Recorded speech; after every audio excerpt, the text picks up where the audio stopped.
bidding farewell to Team Lanimir, who remained behind to search Nebularium.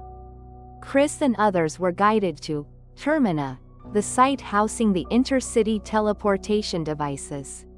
After taking several connecting teleporters under Celia's guidance, they arrived at a spacious, dimly lit chamber. At the foot of the stairs, 9 massive teleporters, each spanning at least 5 meters in diameter, were arranged on the floor in a 3x3 grid.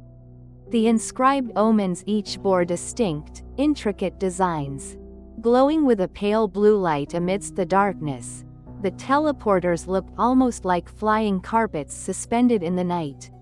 "That one is the teleportation device to Dormire," Celia said, pointing to the far right device in the middle row. "And to Insolzoso is over there."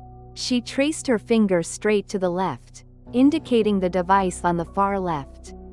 After thanking Celia, both teams Chris and Claire headed toward their respective teleporters. "Chris, make sure to check that your Oromorus connects properly so I can rush over if anything happens, okay?" Claire said at the bottom of the stairs. "Got it, you guys be careful too." Chris replied, as Fiona and Loin bowed their heads.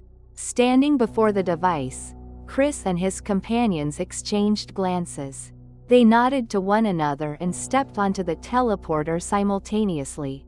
Shortly after stepping aboard, the clavis, the release mark on the backs of their hands, glowed brightly. Enveloped in a flash of pure white light, they were instantaneously transported.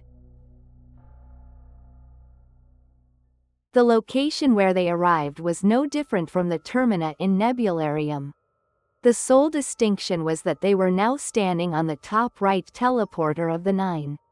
It felt almost as if they had simply shifted places within the very same room.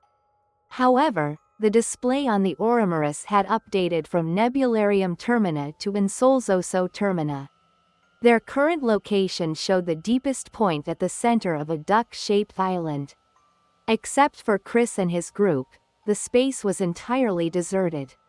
"Shall we go, then?" Paulina said, heading toward the stairs at the far end. Chris and the others followed in silence. Having traveled extensively through the Wind Light cities, Paulina was entrusted to lead the way.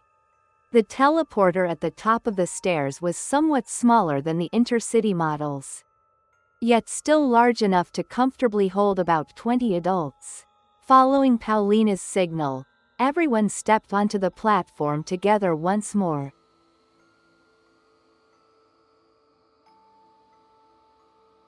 They materialized one floor above the Termina. It is like a central hub connecting to major areas throughout Insolzoso. Dozens of teleporters encircled them within the dim hall. The device they had arrived on stood on a slightly elevated dais at the center of the room. The surrounding teleporters were standard models, built to hold only 2 or 3 people. According to Paulina, several other hubs like this one existed, each leading to destinations packed with even more teleporters. The mere thought of searching through them one by one was daunting. Chris racked his brain for a more efficient method, but nothing came to mind. Since he was the chosen one, his presence was required wherever they went, making it impossible to split up. They had no choice but to do this the hard way. "Still, it feels strange that a terminal with so many teleporters is completely empty," Sana remarked, looking around the dim space. "You're right," Chris agreed with a nod. As Sana noted, it was odd that not a single soul was in sight across such a vast network of terminals. In fact, since arriving in the Wind Light cities, they hadn't seen a single local aside from Celia. Just as Salit had mentioned, the Wind Light cities were highly isolated. Perhaps the locals were intentionally avoiding contact with outsiders. "Let's start with the easternmost town, Cinda, if that's all right with everyone?" Paulina asked, pointing to the device on the far right relative to where they faced.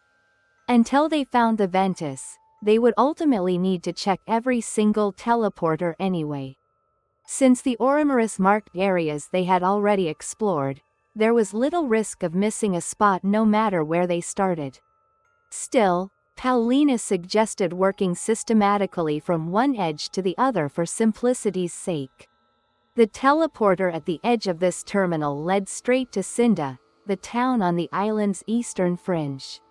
Having entrusted the route to Paulina, no one objected. With Paulina in the lead, the group walked in single file toward the teleporter to Cinda. As they walked, Paulina contacted the other teams to inform them of their destination. Since the device to Cinda was too cramped for everyone to ride at once, Paulina and Elandra went ahead first, followed shortly by the remaining three, plus Bibi.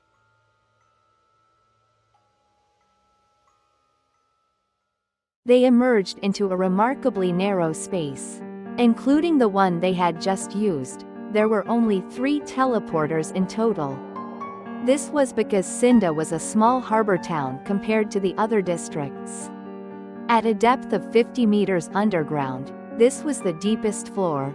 One level above was the residential area, and directly above that lay the surface. Of the 3 teleporters, one led back to the central hub, while the other 2 connected to the sub-first residential district and the surface, respectively.